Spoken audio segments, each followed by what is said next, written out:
Alright, so Tojima Wants to be a Kamen Rider Episode 2. This series continues to amaze me with how wacky and silly and goofy it can be, but also sort of have this serious tone going on in the background that is slowly surfacing. Not only that, the animation and the music, especially the music, is so freaking awesome, and I can't wait to see where this series is going to go next because I haven't read the manga. I know nothing about the manga, so I'm practically going into this series blind, and I'm having a lot of fun with it. So Episode 2 is called I Am Tackle, and we are introduced to, or fully introduced, to a character we saw at the end of the post-credits scene for last week's episode, where we met Yuriko Okada, who is basically Electronic Wave Humanoid Tackle, or Tackle 2 as she calls herself. Now we learn more about Yuriko in this week's episode, and we learn about her backstory and her origin story on why she dresses up like a Kamen Rider, and we get to see what her civilian life is like. So her civilian life is that she's a teacher, she's 24 years old, you've got one of the students crushing on her, and you get this funny scene where he's wondering, oh, I wonder what she does when she's not teaching, and he has all these fantasies like her playing piano, drinking tea, visiting art museums, and then it just hard cuts to like her like working out and just lifting all these weights, and that got a chuckle out of me.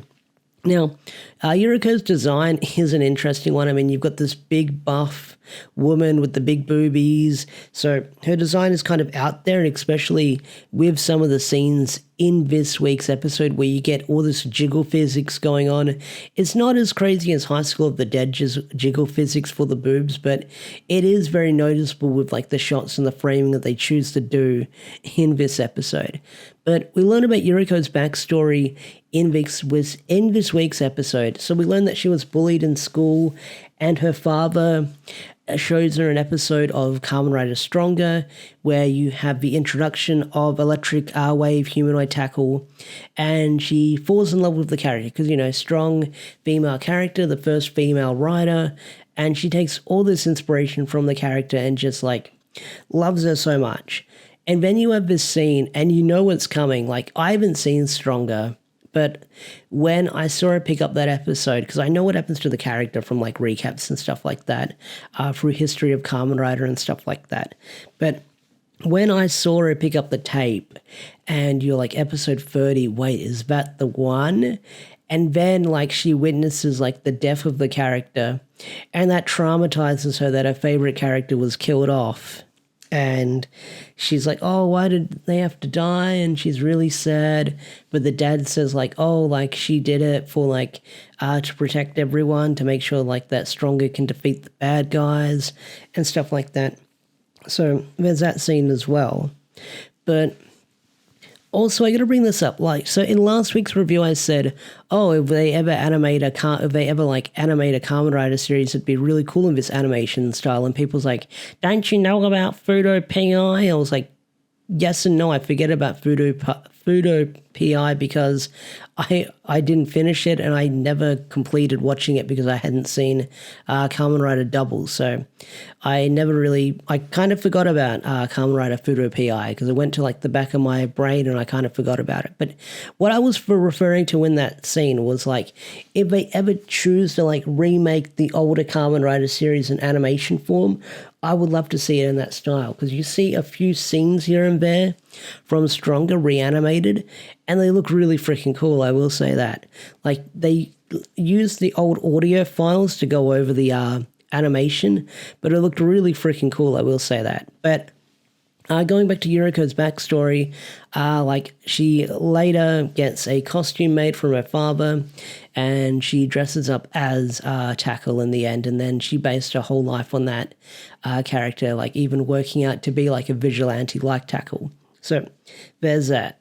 Now in the episode, you do have another chakra robbery going on in the episode, and Yuriko is about to stop it, but then one of the students like tries to confess his love to her, and then you have this scene where like she's like tilting her head back and forth or turning her head back and forth, and like she's wondering if should she stay, should she go, but in the end, she ends up going to try and stopping the robbery, and you have this scene where Tojima's trying to confront the robbers, but Yuriko comes in and basically sucker punches him in the face, and she transforms. In the end, she just gets changed out in public, which, you like I said, you get the big booby scene where she's like half undressed, but she's getting transformed, and then she transforms into Tackle, and she just basically decks the robbers in the end when they get away.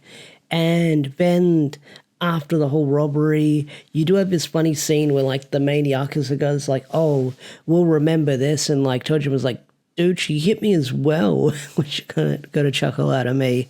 But the next day you have Tackle checking like the news, checking the vlogs and stuff like that, and you do see her in the news, and she's really happy about that, and that's where the episode ends. Or does it? Because we get this really long post-credit scene, and I mean really long, because like after the credits rolled, I was like, there's like 5 more minutes of this episode left. What do they have left to show? So basically you do get this other scene where the Yakuza they're back at their base and they're trying to figure out what they're going to do. And the main Yakuza says that he had always admired Shocker. He liked the bad guys better. But he ends up putting on this like monster mask and says, oh, I'm Yakuza, man. I'll strike more fear into people by wearing this. So they go to do like another robbery. You've got this fat guy who's streaming, so he captures it all on camera. And while this is all going on, like, you've got our heroes rushing to the scene, but you've got this other guy who's there, and they sort of call him this delinquent vigilante in the end, but he transforms. He does like the Shocker salute, and he like literally transforms into Shocker in front of everyone.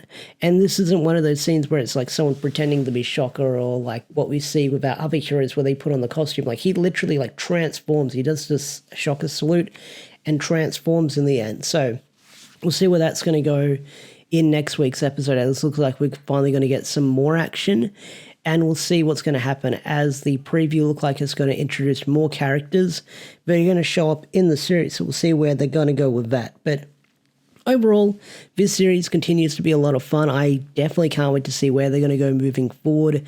And I'm really enjoying this series. Like, I do wonder if it's going to get a dub and who they'll cast in Bat and how they'll handle the dub in the end, because that will be really fascinating to see of how they'll handle some dub sequences here and there, like dubbing over like the old Kamen Rider footage with the voice archives, see what they'll do it there. But overall, I really enjoy this show. It's got some solid animation, some really good music. Like, the composer is really freaking good. Like, this like electric synth going on with like older Kamen Rider music. Like, it vibes really well. But overall, this series continues to be a lot of fun, and like no idea where it's going to go. So please don't spoil it. But the opening did sort of tease some things to come with some new characters, but I can't wait to be introduced to them next week, and we'll see what they're all about. But overall, Tojima Wants to Be a Kamen Rider. Really fun, really fun. I hope you guys enjoyed this recap, review, whatever you want to call it, and I'll see you guys in the next one. Peace out, take care, bye.